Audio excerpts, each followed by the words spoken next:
Thank you again, Commissioner. It's a real pleasure to have you in Athens, and thank you very much for sharing the stage a few minutes ago in, I think, a ceremony which indicates the importance of Europe supporting Greece in terms of upgrading our readiness when it comes to civil protection.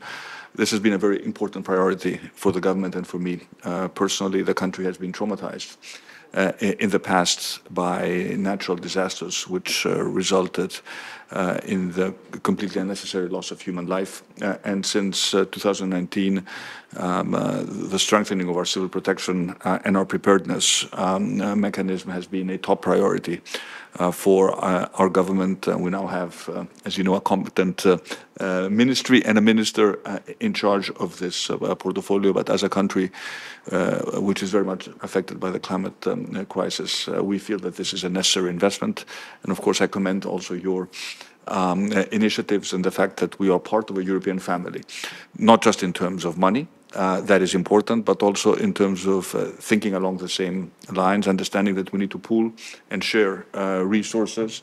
I very much appreciate the fact that every summer we have pre-positioned firefighters from European countries in Greece ready to help. It is our hope that they will only be here for holidays, but if necessary, they will help us. We mobilized some of our friends from Moldova a few days ago in a fire we had in northern Greece, and it's always a great example of European solidarity. And of course, I think it's also important, and I've raised this numerous times at the European Council and with the President of the Commission, that in terms of our overall response to the climate crisis, we need to start focusing more on adaptation. I wouldn't say less on mitigation, because mitigation is critical, but we need to focus more on adaptation, because the climate crisis is here. It's a reality. Temperatures are going to increase. We will have more wildfires. We will have more extreme weather events, and it's a reality that we need not just to prepare for, but we need to be ready to handle it in the best possible way. And one last point I want to raise, which is very important to us, it relates to the use of technology.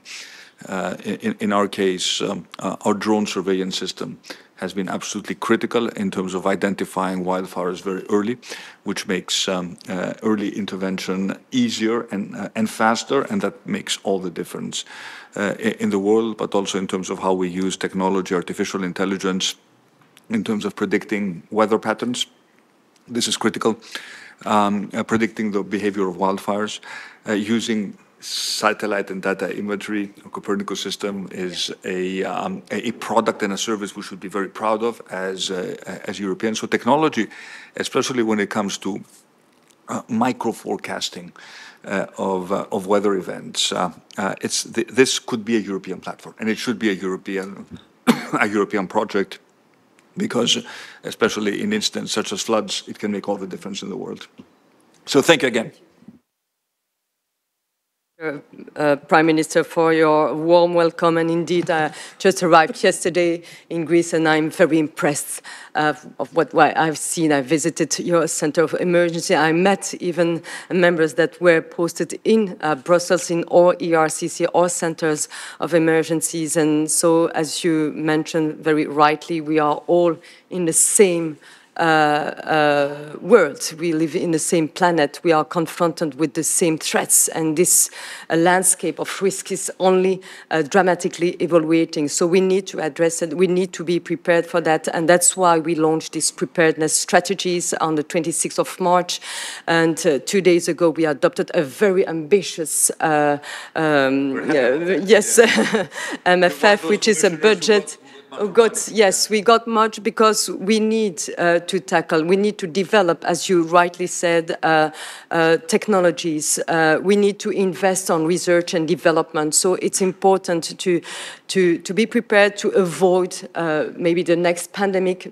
All the scientists say that it will happen. We don't know just when. So it's important to avoid the kind of scenarios that we have been confronted during the COVID-19, and to have strong medical countermeasures strategies, because it's not only about wildfires, unfortunately, it's also about hybrid threats and so on. I went to Sweden, where they perceive very clearly that the major threat is not wildfires, it's about hybrid attacks and cyber attack, and maybe also weaponization of migration and so on. So we have to have a comprehensive strategies. That's exactly what we are doing with this new preparedness strategy, and I hope I will get your support, because indeed we voted on a very ambitious budget with 10.7 billion dedicated to the all scope, I mean the comprehensive strategy for preparedness.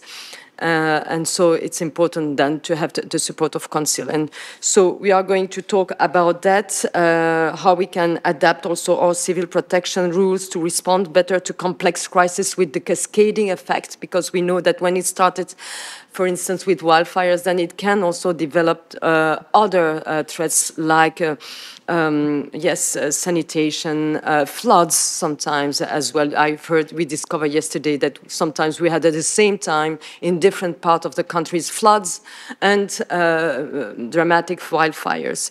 So in this MFF also it's important to discuss about it, because it was just released yesterday or 2 days ago. Excuse me, but I'm losing the notion of time. 2 days ago we increased also, the purpose was to increase our flexibility because we need also more resources and to be more agile. Following the different scenarios and risks we are going to face. And it's better to be prepared before than recover after. It is a smart investment. And also we are going to speak a little bit about the humanitarian aid, because I'm also Commissioner for Crisis Management in this sense. And here we are also facing a growing funding gap. And so it's important to address this, because it's addressed the root causes of migration as well. And you know that the situation is dramatic in Sudan, but also, for instance, in Gaza.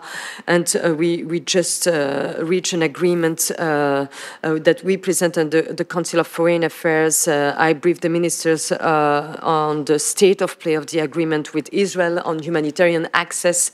And so this agreement is a step in the right direction, but it is far from being implemented, and it must be put into action now. So we will continue to monitor and provide an update on compliance every 2 weeks, and the member state will also have to decide what is the next step.